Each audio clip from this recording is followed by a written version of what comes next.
बिस्मिल्लाहिर्रहमानिर्रहीम। Welcome to my channel food meaning. आज हम जो जादुई इंग्रेडिएंट इस्तेमाल कर रहे हैं मेथी धोने के लिए वो है नमक। 1 चम्मच नमक डाल के हम मेथी को धोएंगे। इसको बहुत अच्छी तरह मसलेंगे। मसलने के दौरान इसका कलर चेंज हो जाएगा, इसमें बहुत सारा पानी भी निकलेगा।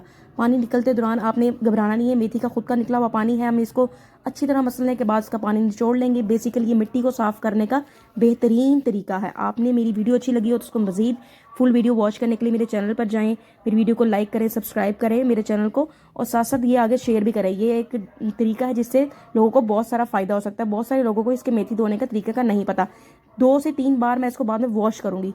जब तक वॉश करती रहूँगी जब तक मेरा जो नीचे बॉल है इसके अंदर से मिट्टी ख़त्म नहीं हो जाती। एट द एंड हमारा बॉल ऐसा होगा जैसे इसमें मिट्टी ख़त्म हो गई है। दूसरी दफ़ा तीसरी दफ़ा मैं इसको इसी तरह ही धोती जाऊँगी। स्ट्रेनर में से इसको निकालती जाऊँगी, साथ साथ मसल के रखती जाऊँगी। देखिए मिट्टी इसमें रहती जाएगी। एट द एंड ऐसा होगा कि हमारा बॉल भी साफ़ हो जाएगा, उसमें मिट्टी नहीं रहेगी। हमें ये निशानी होगी कि हमारी मेथी साफ़ हो गई जी।